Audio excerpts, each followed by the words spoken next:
Então ele pode ir ao laboratório, alguma clínica de reprodução assistida, ele faz as coletas de sêmen e depois ele é submetido ao tratamento quimioterápico. E no caso da fertilização, como são escolhidos os embriões? Então, quando essa mulher que vai congelar os óvulos e depois vai ser submetida à fertilização in vitro, ou mesmo um casal que vai ser submetido à fertilização in vitro, e ele se depara com mais embriões e tem que escolher esses embriões, hoje o nosso critério de seletividade dos embriões é em relação à anatomia deles, ou seja, ao número de células, ao grau de fragmentação dessas células, ou seja, a parte anatômica. E a partir disso, a partir dessa cara desse embriãozinho, a gente sabe qual é a chance dele implantar.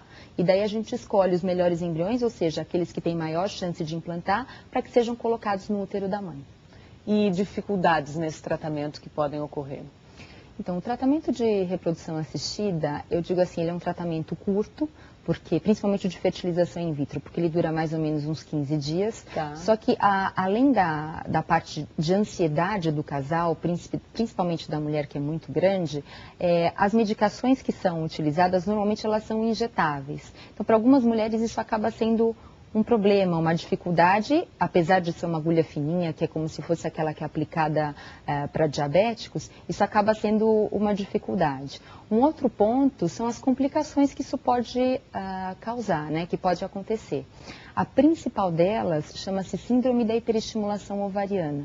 Então, existem mulheres que têm um potencial reprodutivo muito alto e que produzem muitos óvulos, e essa produção de óvulos, se ela não for bem controlada, não for monitorada por um médico que seja acostumado, ela pode desenvolver essa síndrome que consiste no aumento dos ovários abruptamente e no aumento da permeabilidade dos vasos sanguíneos, da proteína vai para fora do vaso sanguíneo e a mulher fica cheia de líquido no abdômen.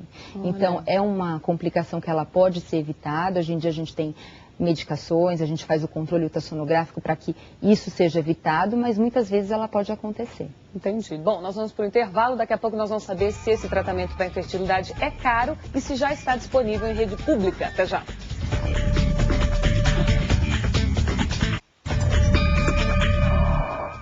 Estamos de volta e o nosso tema hoje é infertilidade. Quem está comigo e fala sobre o assunto é a ginecologista e obstetra Ana Lúcia Beltrame, especialista em reprodução humana.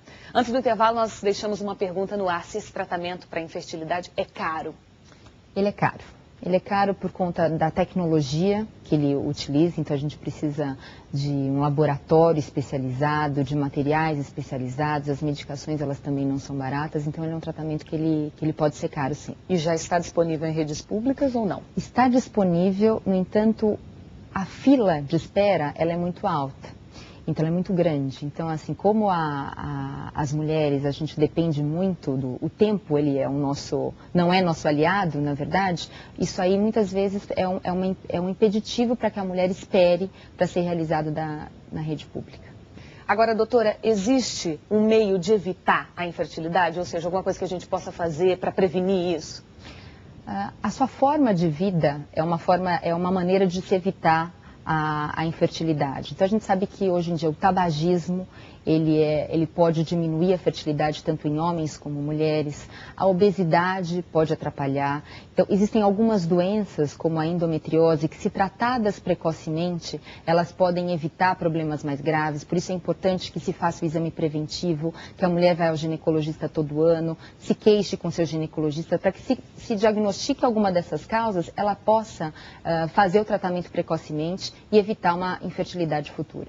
Agora, eu não sei como é que é no seu consultório, né? Você pode contar pra gente, mas a gente percebe mesmo, falando de gravidez, de idade ideal para maternidade, como a gente abriu o programa falando, que há um tempo atrás, realmente, as mulheres engravidavam, às vezes, muito novas, ou no máximo com 20, 23, 24 anos. Hoje, a mulher cada vez engravida mais tarde, né? A gente vê, como passou no VT, não só artistas famosas de televisão, mas as pessoas no dia a dia, talvez pela falta de tempo, compromissos de trabalho, comprometimentos que essa vida corrida né, traz pra gente hoje? Principalmente no teu consultório, como é? Então, principalmente nas grandes cidades, né? Então, hoje em dia, a mulher está inserida no mercado de trabalho, então ela quer se estabelecer profissionalmente, fazer cursos, mestrado, doutorado, e vai adiando a maternidade. Então, é importante esse nosso lado aí de crescer na profissão, mas a gente não pode esquecer que a gente não produz mais óvulos e que eles vão perdendo seu potencial reprodutivo e que a gente pode ter aí um problema maior no futuro. Então é importante sempre a mulher ter em mente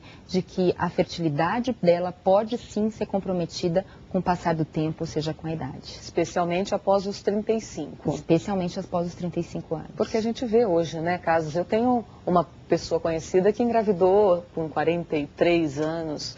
Então a gente vê alguns casos, mas sempre tem que ter um pouco de ajuda médica.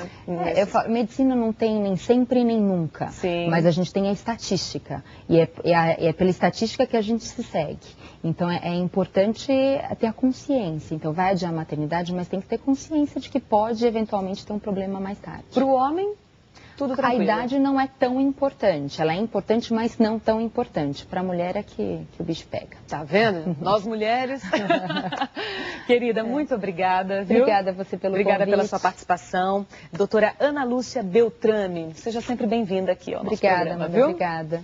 Espero que você tenha gostado. Chegamos ao final de mais uma edição aqui do nosso Estilo e Saúde. Você pode rever esse programa, indicar ou pegar algumas dicas, assistir melhor no site da Record News, no portal R7. É só acessar r7.com/Record News. Eu encerro todo dia com uma mensagem para você. E a de hoje é a seguinte: não esqueça que quando há uma montanha a ser escalada, esperar não vai torná-la menor. Pensa nisso, tá? Muito obrigada pela companhia e até a próxima. Record News, jornalismo 24 horas de plantão.